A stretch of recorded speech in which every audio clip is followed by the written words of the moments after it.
प्रधानमंत्री नरेंद्र मोदी ने बीते दिनों एक बयान दिया था, जिस बयान ने खूब हंगामा मचाया था। उन्होंने कहा था कि कांग्रेस कई हिस्सों में टूट जाएगी, बिखर जाएगी। यह बयान अनायास नहीं था और आज की तारीख में इस बयान को कांग्रेस आलाकमान ने, राहुल गांधी ने, मल्लिकार्जुन खड़गे ने, सोनिया गांधी ने डिकोड कर लिया है। उनको समझ में आ गया है कि एक स्क्रिप्ट तो लिखी जा रही थी कांग्रेस को तोड़ने की।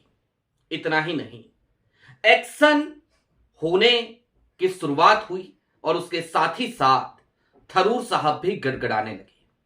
अब आप कहेंगे प्रधानमंत्री नरेंद्र मोदी के उस बयान से शशि थरूर का और शशि थरूर पर कांग्रेस के चलने वाले हंटर का क्या कनेक्शन है? मजे की बात तो यही है कि सब कुछ जुड़ा हुआ है। लिहाजा अंत तक वीडियो में जरूर बने रहिएगा। नमस्कार, मैं स्वप्निल और आप मुद्दा देख रहे हैं। दोस्तों, आगे बढ़े उससे पहले वही छोटी सी अपील। मुद्दा इन दिनों एक गंभीर आर्थिक संकट से जूझ रहा है। एक तरफ हमारे मेन बैंक अकाउंट बीते कई महीनों से फ्रीज चल रहे हैं, तो दूसरी तरफ हमारे 28 साल पुराने चैनल को हमसे लंबे समय तक छीन कर रखा गया था। ऐसे में डे टू डे ऑपरेशंस में मुद्दा को काफी मुश्किलों का सामना करना पड़ता है।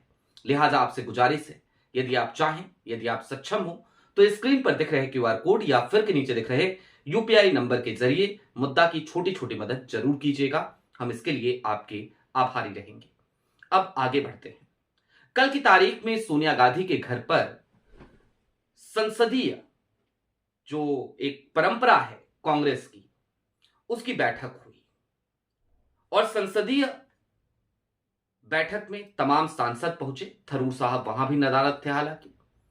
और ये जो बैठक हुई, इसको लेकर यह कहा गया कि कर्नाटक के बारे में डिस्कस होगा, लेकिन सच्चाई इससे कहीं ज्यादा इतर रही। लोकसभा के भीतर कौन कौन से नेता बोलेंगे, उनकी भी सूची तैयार हो गई। शशि थरूर का नाम कांग्रेस ने वहां से हटा दिया, यानी कि शशि थरूर को कांग्रेस की तरफ से इस विंटर सेशन में भी बोलने का मौका नहीं दिया जाएगा। पहला एक्शन तो यही है थरूर के ऊपर। थरूर जैसे वोकल व्यक्ति जो बोलना जानते भी हैं, शब्दों को बरतना भी जानते हैं। हालांकि बात इतर है कि आज की तारीख में वो वही तमाम बातें बोलते हैं जिससे कांग्रेस को नुकसान होता है या कांग्रेस को कहीं ना कहीं झेलना पड़ता है, वो इतर बात है। लेकिन थरूर साहब से ये मौका छीन लेना, उनको बोलने का मौका ना देना, ये एक बड़ा एक्शन है। इसके साथ ही कल की तारीख में मैंने आपको बताया था कि मंत्रणा हुई है, कारण बताओ नोटिस भी जारी किया जाएगा। अब शशि थरूर कैसे गिड़गिड़ा रहे हैं? आपके स्क्रीन पर थरूर साहब का एक ट्वीट है, इस ट्वीट को भी देखिए। थरूर साहब केरल में निकाय चुनाव के दरमियान वोट करने की अपील कर रहे हैं यूडीएफ के पक्ष में। यूडीएफ यानी यूनाइटेड डेमोक्रेटिक फ्रंट, जिसका नेतृत्व भारतीय राष्ट्रीय कांग्रेस केरल में करती है। जैसे इंडिया अलायंस है उसी तरीके से यूडीएफ है। जैसे बिहार में महागठबंधन है वैसे वहां पे यूडीएफ है। तो उसके पक्ष में वोट करने की अपील शशि थरूर साहब ने करी। इतना ही नहीं, पत्रकारों ने थरूर साहब से पूछा कि कांग्रेस छोड़ने वाले हैं क्या?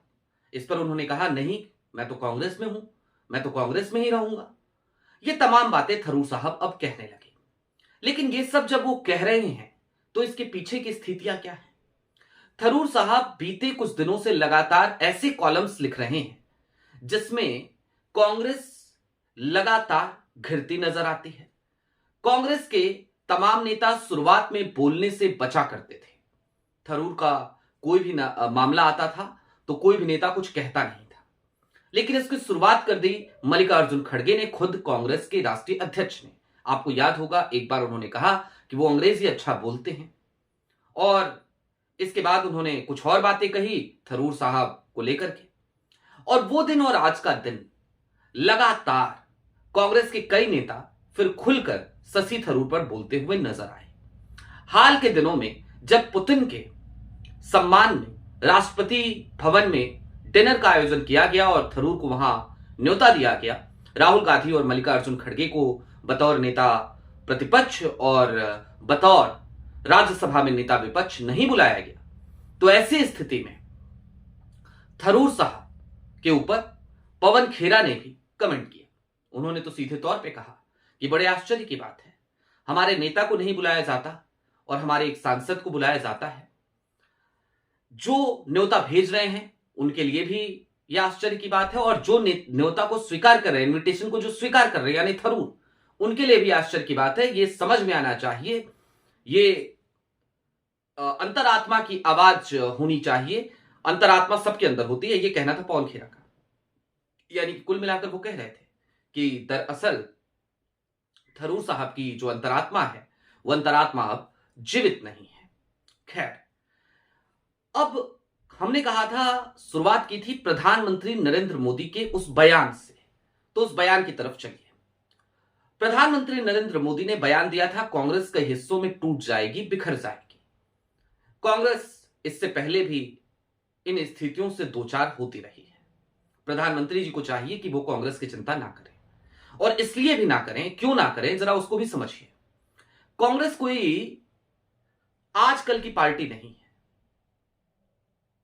आजकल की पार्टी नहीं है। एक इतिहास रहा है कांग्रेस का, और उस इतिहास में कांग्रेस बार बार विघटन से गुजरी है, और हर बार एक नई कांग्रेस निकलकर सामने आई है।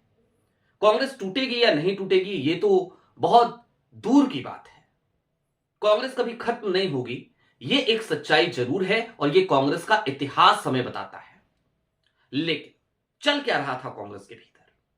आपको याद होगा, अहमद पटेल के बेटे, उन्होंने कहा कि मैं पार्टी से इस्तीफा देता हूं। थरूर साहब के इर्द गिर्द तो तमाम चीजें आपको दिखी रही हैं।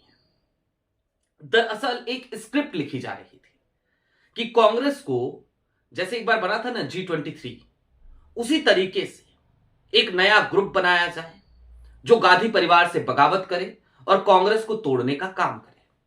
और अगर ऐसा कोई ग्रुप बनता जिसकी शुरुआत कहीं ना कहीं की जा रही थी, तो निश्चित तौर पर शशि थरूर आज की तारीख में उसका केंद्र होते। और क्यों होते?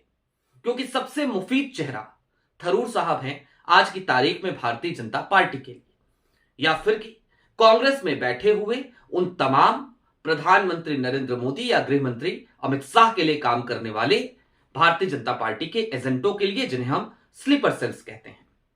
शशि थरूर मॉस लीडर तो नहीं है, यानी जनता के बीच उनकी लोकप्रियता तो नहीं है, लेकिन हां, नेताओं के बीच में लोकप्रियता जरूर है।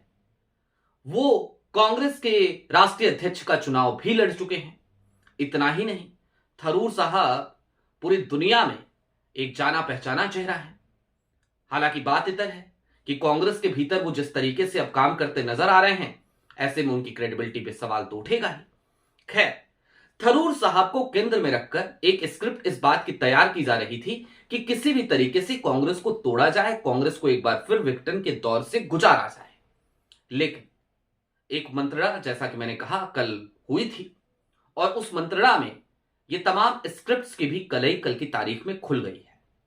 और निश्चित तौर पर थरूर साहब, जो अब तक बार बार अभयदान लेते आ रहे थे, उनकी हर हरकत पर, उनके हर कॉलम पर, उनकी हर एक्टिविटी पर कांग्रेस आंखें मूंद लेती थी, इग्नोर कर देती थी, कुछ करती नहीं थी। अब पानी सर से इतना ऊपर जा चुका है कि थरूर साहब के ऊपर एक्शन लेना अब कांग्रेस की मजबूरी है। और इसलिए भी मजबूरी है कि अगर नहीं लेगी तो उन तमाम लोगों के हौसले बुलंद होते रहेंगे जो लोग आज की तारीख में भारतीय जनता पार्टी के पेरोल पर कांग्रेस के भीतर काम कर रहे हैं। और ये पेरोल कई तरीके के पेरोल होते हैं। पेरोल कहने का मतलब हमेशा पैसा मत समझा कीजिए, कुछ और भी हो सकता है। कई तरीके के फेवर्स हो सकते हैं। भारतीय जनता पार्टी की सरकार हर जगह पर है। किसी को ईडी सीबीआई का डर हो सकता है, किसी को आईटी का डर हो सकता है, किसी को हो सकता है अपनी जमीन जायदाद बचानी हो, किसी को हो सकता है अपने धंधे बचाने हो, अपने कारोबार बचाने हो। तो ये तमाम चीजें, ये तमाम डर, ये तमाम खौफ, ये ज्यादा सुटेबल है आज की तारीख में भारतीय जनता पार्टी के लिए कि वो इन खौफ का बिजनेस करे और इसके आधार पर कांग्रेस को तोड़े। थरूर साहब ईमानदार व्यक्ति हैं बेचारे, उनके पास ऐसा कुछ कारोबार तो है नहीं, जो कुछ भी है मां सरस्वती की कृपा है। ऐसे में थरूर साहब को इन चीजों का डर नहीं है, लेकिन इन चीजों का डर ना होते हुए भी ना जाने कौन कौन सा डर है, ये भी देश की जनता बेहतर तरीके से जानती है। तो अब इस स्क्रिप्ट को कांग्रेस ने डिकोड कर लिया है और शशि थरूर आज की तारीख में जिस तरीके से निकाय चुनाव पे यूडीएफ के लिए वोट मांगते हुए नजर आए, ट्वीट करके मलयालम में। हालांकि अगर टाइम होता थरूर साहब के पास तो मुझे लगता है, और अगर यहां पर सदन नहीं चल रहा होता तो थरूर साहब यहां से चले गए होते अब तक केरल, और जाकर के घर घर वोट मांग रहे होते। वो स्थिति हो गई है थरूर साहब की। और क्यों थरूर गिड़गिड़ाने लगे हैं? क्योंकि थरूर को भी पता है कि कांग्रेस से बाहर जाने के बाद उनका राजनीतिक पतन निश्चित है। थरूर तभी तक भारतीय जनता पार्टी के काम के हैं जब तक कि वो कांग्रेस में है। जिस दिन थरूर कांग्रेस से बाहर निकाल दिए गए, बाहर ले जाकर खड़े कर दिए गए, कांग्रेस हेडक्वार्टर में उनकी एंट्री बैन कर दी गई, उस दिन के बाद से थरूर साहब किसी काम के नहीं रहेंगे भारतीय जनता पार्टी के।